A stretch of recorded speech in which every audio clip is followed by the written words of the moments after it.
किसी ने बहुत कमाल की बात कही है कि दरिया बनके किसी को डुबोने से अच्छा है कि जरिया बनके किसी को बचाया जाए। नमस्कार, मैं हूँ रमना। स्वागत है आपका अपने चैनल में।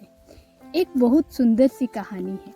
एक सज्जन रेलवे स्टेशन पर प्लेटफॉर्म पर बैठे हुए अपनी ट्रेन के आने का इंतजार कर रहा था।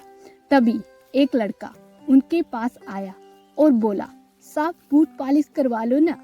उन्होंने उसे भगा दिया।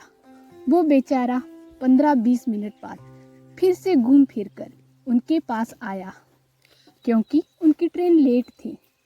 फिर से उसने कहा, साहब बूट पॉलिश करवा लो ना प्लीज़।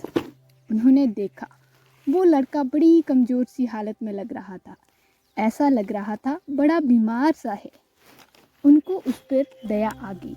उन्होंने कहा, अच्छा ठीक है, अच्छे से चमकाना। वो लड़का चमकाने लगा। कमज़ोर हालत में था, बीमार सा था, जैसे तैसे बूट पॉलिश कर पा रहा था। उन्हें उस पर गुस्सा आ गया। उन्होंने कहा, क्या चमका रहा है, ढंग से चमका। ढंग से चमकाना नहीं आता। ये उसको डांट ही रहे थे, तभी एक लड़का तुरंत आया और उसने बूट पॉलिश करना शुरू कर दिया। वे मन ही मन सोच रहे थे कैसे कैसे लोग आ जाते हैं काम करने, काम वाम आता नहीं। तभी दूसरे लड़के ने बूट पॉलिश कर दिए और अच्छे से चमका दिए। अब टाइम आता है पैसे देने का। उनके सामने 2 लड़के बैठे हुए थे। अब समस्या थी कि वो पैसे किसको दे। फिर उन्होंने सोचा, जिसने काम किया है ये पैसे उसे ही मिलने चाहिए, क्योंकि ये वाला तो ऐसे ही है, उसे कुछ आता जाता तो है नहीं। तो जिसने काम किया था उन्होंने उसे पैसे दे दिए और उस लड़के ने जैसे ही पैसे लिए वो पैसे उस कमजोर से लड़के को दे दिए और उसकी पीठ थपथपाई और कहा, ठीक है जाओ, अब किसी और को ढूंढो। कमजोर वाला लड़का जाने लगा और ये लड़का भी जाने लगा।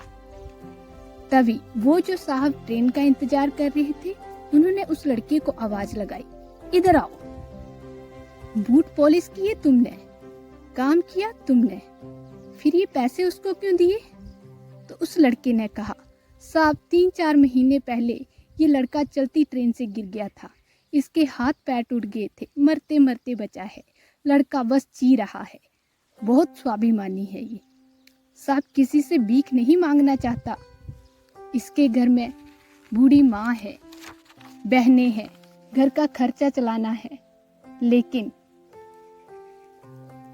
फिर भी ये भीख नहीं मांगना चाहता। इससे काम भी नहीं होता। साहब हमारा बूट पॉलिश करने वाला एक ग्रुप है जो यहाँ पर काम करता है। उसमें एक बूढ़े अंकल है, चाचा है। उन्होंने हमें कहा है हम सबको उस बच्चे का ख्याल रखना है। वो अंकल हमें समझाते हैं, अच्छी अच्छी बातें सुनाते हैं। तो हमने उन अंकल से सीखा है कि हमें उस लड़के की मदद करनी है। कभी मैं आ जाता हूँ तो कभी कोई और लड़का आ जाता है उसकी मदद करने। फटाफट हम इसका काम करके चले जाते हैं। और ये बोलकर वो लड़का वहाँ से जाने लगा। तभी साहब ने उस लड़के को दोबारा वापस बुलाया और कहा, ये लो कुछ पैसे। और उन्होंने ऐसा बोलकर कुछ और पैसे दिए और कहा, उस लड़के का इलाज करवाना और कोई ज़रूरत लगे तो मुझे बताना। ये छोटी सी कहानी ये सिखाती है कि जीवन में पहली बात तो स्वाभिमान बहुत मैटर करता है। दूसरी बात, अगर आपके आसपास कोई ऐसा है जिसे आपकी मदद की ज़रूरत है और जिसकी आप मदद कर सकते हो, जिसका आप हाथ पकड़कर पार ले जा सकते हो, तो ये आपकी ही जीत है, क्योंकि ऊपर वाला आपको ये अपॉर्चुनिटी दे रहा है कि आप किसी की मदद कर सको। ये दुनिया, ये ज़िंदगी एक ऐसा समंदर है जिसमें हम सबको हाथ पकड़कर एक दूसरे के साथ लहरों का सामना करना है।